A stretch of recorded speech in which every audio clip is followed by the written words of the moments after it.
Everybody, welcome in. This is Billy Wright. It's just me for right now. Bill Solo podcast. We have Tyler Nickel in the back half with Ed Williams, so be sure to stick around. There was just too much good football to not talk about it right now, so I'm just going to run through some of the stuff that went on in the college football universe this past weekend, and then I'll pass it over to Ed and Tyler Nickel for an interview. But what a weekend it was. So Pat was in New Jersey celebrating the DaCosta's wedding. Shout out to EJ. Shout out to the DaCostas. I heard the Springsteen cover band was fantastic. Congratulations to both of you. I was on the couch, zero physical exercise. I made up for it today, though. Awesome football, postmated lunch, postmated dinner. Fantastic. And we'll start this football off with a alliteration, abbreviation, not really sure which one it is, but it's MILF, MILF. Man, I love football. Let's start with the biggest ACC story of the weekend. I have a confession, and you can screen grab this. You can quote me on this. I had a blast rooting for UVA on Saturday night. Look, conference implications. We have been over my hate ladder in the ACC. UNC, far and away, my most hated football program, followed up by probably Miami and then UVA. UVA just isn't relevant enough for them to be my number one hated team. Disagree? That's fine. But all things aside, hate aside, this was good for Virginia Tech. UVA went in to Keenan as one of the worst football teams in America. Lost to JMU, who's really good. Barely beat William and Mary at the end of the game at home, and had won no other football games and defeated 10th ranked UNC 31-27. What the hell happened? Well, UNC was 4 for 13 on third down. UVA outrushed UNC 228-143. UVA won the time of possession 37 minutes to 23 minutes. It was one of those games where UVA comes out early. I believe it was 14-0, 14-7. And you're like, okay, they jumped out. UNC is going to come back. They're going to take control of this football game. And they came back. But then Drake May was very uncharacteristic of himself. Several overthrows that stick out in my brain on third down. And you go ahead and you look. After UVA went up 31-27, UNC went 3 and out. They had a turnover on downs at the UVA 20, and then they gave up an interception, and that was the ball game. Unbelievable, unpredictable. I came on this podcast last week, and I said that I had placed a plus $7,000 bet, plus 7,000 odds bet for UNC to make and win the college football playoff. Did I think it was going to happen? No. Did I think it was good value? Absolutely. Was I going to hedge against it? Absolutely. I'm so fired up, I don't have the chance to do it. Unbelievable. Unbelievable. So that happened. Then you flip the page over to Pittsburgh versus Wake in the they are worse than us bowl. Long story short, Wake Forest wins the game at home 21-17. Believe it was homecoming. Ugly, ugly football game. Pittsburgh had this game won. Christian Veilleux keeps it off of the edge and slides a yard short. But they have to punt. Now you say, why would he slide a yard short? He could have literally walked for the first down. If you remember, in 2021, in the ACC Championship, Kenny Pickett took a page out of Michael Vick's book, does the fake slide against Wake Forest, mind you. They don't mark him down. The rules committee says we cannot have this. They changed the rule. The new rule is as soon as you signal or look like you're going to take a slide, the play is ruled dead and the ball is placed where you started the slide. They spotted the ball there. Pittsburgh is forced to punt. Wake Forest goes 48 yards in 33 seconds. Touchdown, blouses. Chaos. One of the tougher ways that you can lose a football game, except for Iowa. But we'll talk about that in a second. Florida State, Duke. Two really good football teams. I am so impressed by Duke and Riley Leonard. And no, it's not just the Riley Leonard show. It is the I don't want to take anything away from Florida State. They won the game. They're really good. But Duke, until Riley Leonard got hurt in the second half, didn't look like they didn't belong on the field of Florida State. Obviously, Florida State had better athletes, but Duke's program, their turnaround has been nothing short of remarkable.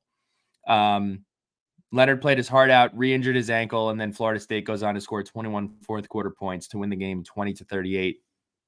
Here's a crazy stat. This is the first game that Mike Elko has lost by more than one score in his tenure at Duke. Let me repeat that. This is the first time Mike Elko has lost a game by more than one score at his tenure at Duke. This is 2 years. Unbelievable. Florida State, clear path to the ACC championship. I've been pretty vocal about this. I don't know if watching Florida State is the same brand of four-quarter focus that I see from teams like Michigan, I'd say like Washington, but they didn't play that great this weekend. But that's my one concern with Florida State. They do have these lapses and these periods of time in football games where they just seem to be on cruise control. And that concerns me about Florida State. But that all doesn't matter. They're undefeated. They have a path to the college football playoff. They have a path to Charlotte to play in the ACC championship. Speaking of Charlotte, the ACC, I'll preface this by saying, me saying something on a podcast or tweeting something or anybody else doing it is not going to affect this happening or not. Contrary to public belief, I do not play for this football team. I will not be fielding punts, blocking people, throwing touchdowns, or catching them, or dropping them. So I'm just here to give you the situation. Florida State is the only unbeaten. They hold the tiebreaker over Virginia Tech. Then you look at the one-loss teams. Louisville, North Carolina, Duke, Virginia Tech. All of those teams have one loss. Virginia Tech's remaining schedule is Syracuse, at Louisville, at Boston College, NC State, and UVA. Duke, at Louisville, Wake Forest, at UNC, Virginia Pitt. UNC, at Georgia Tech, Duke, at Clemson, at NC State, and rounding it out with Louisville, who plays Duke, Virginia Tech, Virginia, and at Miami. So, Duke and UNC play each other. Louisville and Duke play each other. Virginia Tech and Louisville play each other. I'm not going to say Virginia Tech holds the gun, but they got some bullets, and they are in the conversation to play for the ACC championship. It's Sunday, October 22nd, and Virginia Tech has an outside shot. I don't even want to call it an outside shot. They have an inside shot, as good as a shot as any one of those teams to play in Charlotte. Those are the facts. So then you wonder, what about the tiebreaker? I don't think the ACC anticipated being in a position like this. I think that they're in a little bit of a better position now that UNC has lost a game, because you were looking at a potential where Louisville is undefeated, North Carolina is undefeated, and Florida State is undefeated, and they all don't play each other. That would have been a disaster. So here's the tiebreaker. I'm not going to pretend to know what it means, but I'm going to read you the 7 in order ways that they determine it. So the tiebreaker in the ACC, combined head-to-head win percentage among the teams, the tied teams, if all tied teams are common opponents, so head-to-head matchups, I assume. If all the tied teams are not common opponents, the tied team that defeated each of the other tied teams, then probably the situation we're going to see is the win percentage versus all common opponents. Number 4, win percentage versus common opponents based upon their order of finish and proceeding through other common opponents based upon their order of finish. Number 5, combined win percentage of conference opponents. Look, I can read you all 7. At the end of the day, I think if Virginia Tech finds a way to win out, and obviously that's a huge if, I think we're going to be playing in Charlotte. So pretty crazy to be in this position. If you told me we'd be in this position on Sunday, October 22nd, after the game against Rutgers or Marshall, probably wouldn't believe you, but here we are. This Thursday night game, we're going to preview Syracuse later on this week. I feel like I say it every single week. It's certainly not a must win, but what a win this would be for the program to go into November playing meaningful football for conference championship hopes. Virginia Tech has not done this since 2019. The month of November has just been we made it to November. Maybe we'll make a bowl game. They have a legitimate chance to compete for a conference championship. So Thursday night against Syracuse, Dino Babers, Brent Pry, under the lights. It's going to be awesome. My pops is in town. We got the basketball shoot Thursday morning. I cannot wait for this football game.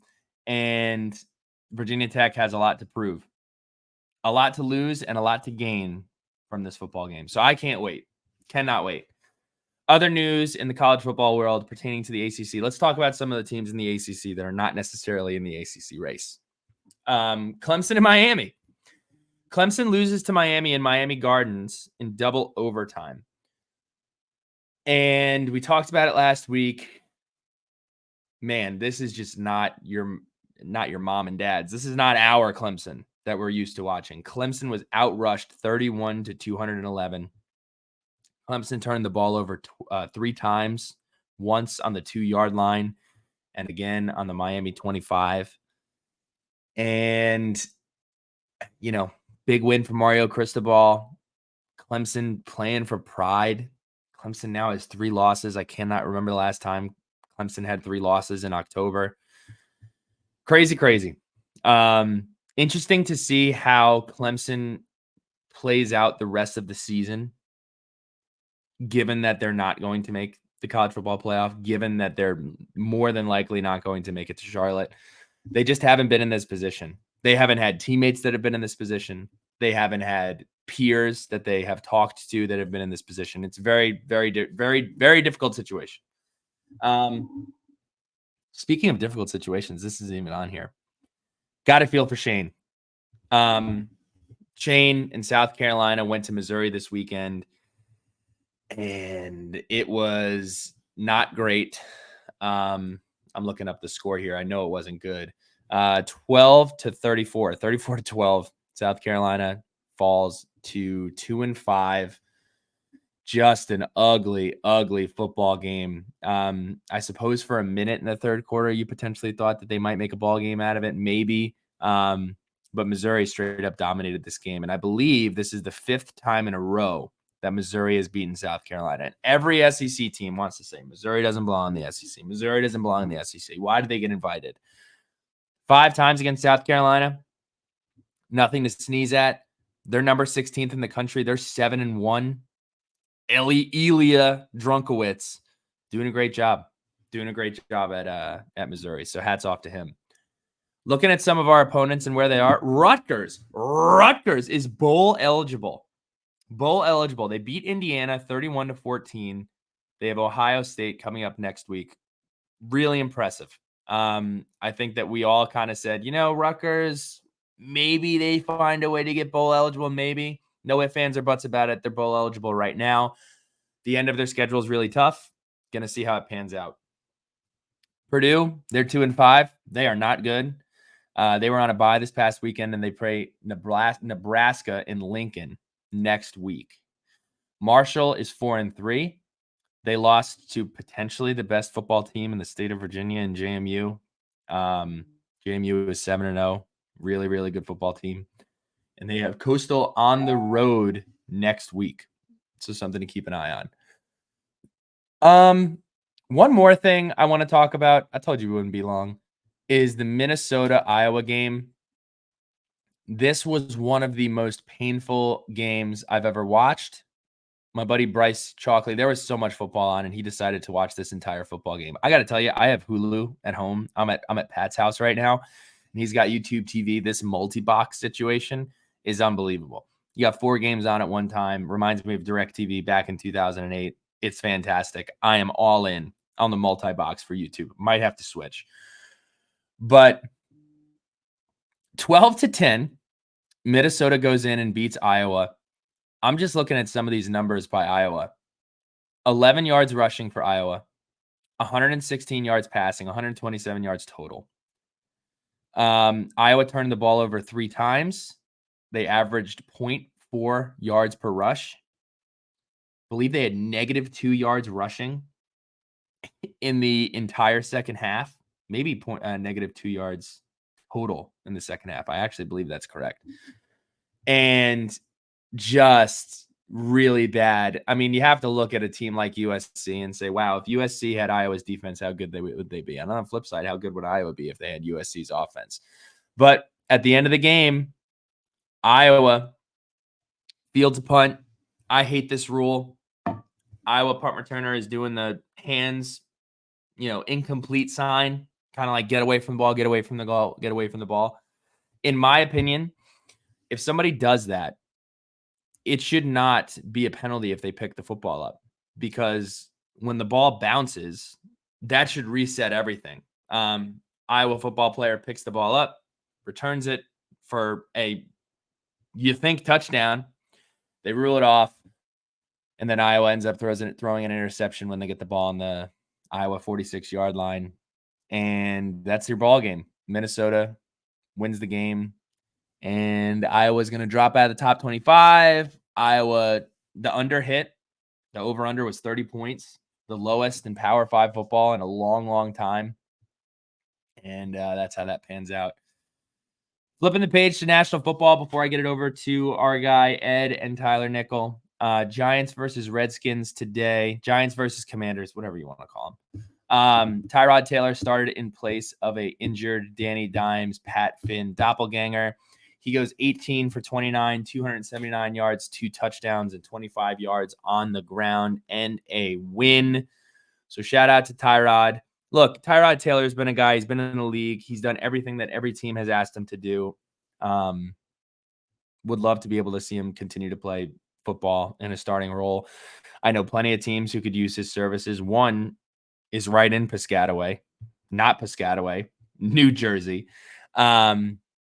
The New York Jets could absolutely use some competence at the quarterback position. So we'll see what happens with Tyrod. Logan Thomas was also worthy of giving a shout out. He had 4 catches for 51 yards. Tonight, we have Terrell Edmonds in the throwback Eagles uniforms, which is going to be awesome. They take on the Miami Dolphins. And I think that's it. If you are going to the game this weekend on Thursday, I hope to see you. It's going to be so fun. My pops is in town. Pete B is in town. Ed is in town. I know Ed's bringing his cousins who I love and adore, Brian and I think Chad. And I'm really looking forward to not doing that much. Usually on game day, I'm bouncing all over the place, got stuff to do. I got to shoot in the morning with basketball, done by noon, and then I plan on sitting down and drinking some cold PBR and hopefully eating some chicken.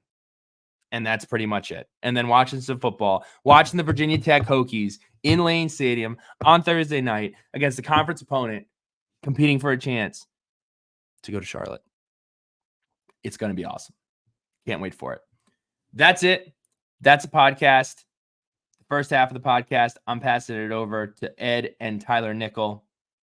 Looking forward to it, and we hopefully will see you in Blacksburg on Thursday night. Go Hokies.